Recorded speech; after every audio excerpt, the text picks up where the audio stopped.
Друзья, всем привет! Сегодня мы с вами говорим о стоковых обновлениях на наши смартфоны Xiaomi. Да, их, конечно, возможно, будет сегодня не так много, как хотелось бы, но все же выход Android 14 вместе с MIUI 14 позволяет нам о чем-то поговорить и показать, что можно поставить на свои смартфоны. Поэтому присаживайтесь поудобнее, и мы с вами начинаем.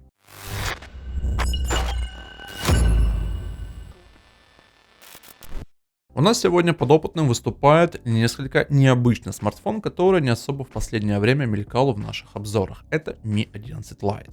Да, конечно, есть некоторые вопросы по его работоспособности, это версия 6.64, и я думаю, что многие владельцы с такой спецификацией хотят несколько улучшить свои устройства. И первое обновление, о котором мы с вами говорим, это будет рабочий стол. Ну, а вернее как, он уже не совсем рабочий стол, он уже называется как системная оболочка. Зачем это так было сделано, я, к сожалению, затрудняюсь ответить, потому что это произошло вот с каким-то недавним обновлением сентябрьским, и, собственно, мы с этим лишь только можем жить, скажем так, и дальше с этим работать. Что получается, данный рабочий стол привносит этому смартфону? Во-первых, он несколько улучшает его отзывчивость, и работа вообще системы становится на порядок выше, чем это было ранее. Во-вторых, это всевозможные там скорость анимации, ну и так далее. Но вот здесь вы не наблюдаете такого интересного момента, как нового поисковика, который есть в iOS. Ну и, соответственно, там суперпапок, которые также должны проявляться. Это, кстати, один из тех примеров, где нужно вам показать именно пошагово, как эту всю историю активировать. Значит, первый шаг: мы с вами устанавливаем обновление для рабочего стола. Второй шаг: мы с вами качаем Set Edit. Тут мы ему выдаем все возможные разрешения, нажимаем ОК, и вот тут мы вверху нажимаем Add New Setting. Далее нам потребуются вот эти команды, которые будут вас ожидать в описании под этим видео. Соответственно, в нашем телеграм-канале и ссылка на пост будет, где все будет прописано. Для начала мы эту команду, смотрите, копируем первую и вставляем вот сюда. Тут у нас уже в буфере появляется, нажимаем Save Changes, и следующую команду мы должны прописать вот эту. Тоже мы нажимаем копировать, и после чего мы переходим сюда и ее очень так успешно вставляем и нажимаем Save Changes. Все, мы это с вами проделали. Теперь можно закрыть все приложения, которые у нас с вами были открыты, обратно вернуться в настройки рабочий стол. И тут что мы с вами получаем? Тоже нет открывать поиск жестом вверх. Но мы с вами не расстраиваемся и должны установить еще одно приложение под названием лента виджетов. Все необходимые файлы, как я уже сказал, в описании будут под этим видеороликом. И вот как только мы с вами поставили всю эту историю, можно наблюдать следующую картину. Вот, добро пожаловать в поиск. То есть нам нужно проделать вот следующие действия, которые и позволят нам получить этот самый поисковик на нашем с вами рабочем столе.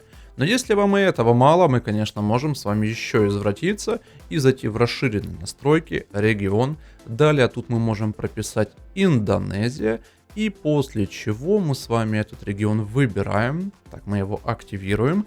И дальше мы с вами получим следующего рода историю. Тут мы, получается, все с вами закрываем, снова вызываем поиск, и по логике вещей должны у нас проявиться суперпапки. Да, кстати, вот они с первого раза у нас и проявляются. В общем, как это все работает, я вам показал последовательно. И таким образом можно свое устройство Xiaomi немножечко раскачать. Но мы с вами идем далее. Следующее обновление касается приложения безопасности. Также я вытянул его из MIUI 14 с 14 Android и версия 8.2.0. Как бы все предыдущие там версии безопасности были с новой менюшкой, так называемым тулбоксом. Но вот уже в 8.2.0 этот тулбокс убирают. Единственное, что осталось от тех всех фишек, которые нам разработчики показали, это предупреждение о землетрясениях. Но в наших краях, опять же, кто где живет, я думаю, что эта вся история работать не будет, и она характерна только для китайского региона, но, по крайней мере, то, что у нас данный раздел проявляется без всяких там дополнительных телодвижений, это очень даже интересно.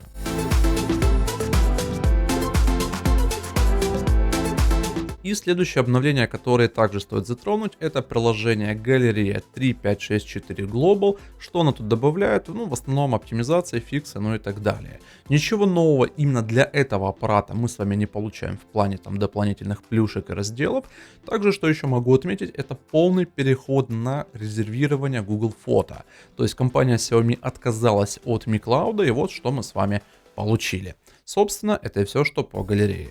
И еще одно приложение — это темы, которые также разработчики обновляют 2266 Global. И не сказать, чтобы я часто захожу в данное приложение, но вот перед тем, как я готовился к выпуску данного видеоролика, пришлось мне в него залететь. Ну, сразу могу отметить, что тут переделали полностью все разделы, тут все поменяли, ну и, соответственно, вверху у нас выносятся рекомендуемые темы, мелодии, шрифты, ну и так далее.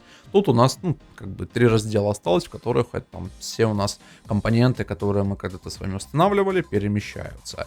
Да, у этого устройства по умолчанию нет, логично, что супер обоев, но там всевозможными танцами с бубном это можно прикрутить. Собственно, друзья, вот это и все, что хотелось бы на сегодня вам показать. Скорее всего, компания уже готовится к MIUI 15 мысленно, и на это указывают и те фишки, которые появляются в новых обновлениях, да и в принципе отношение к обновлениям. Потому я думаю, что где-то период с ноября по декабрь в плане прошивок там MIUI, Xiaomi и так далее будет очень насыщенным и активным, и я думаю, что мы с вами будем следить за всем этим действиям. Ну а если у вас еще остались какие-то вопросы, смело пишите их в комментариях, там мы с вами и пообщаемся. Ну а на этом у меня на сегодня все. Спасибо за внимание и до новых встреч.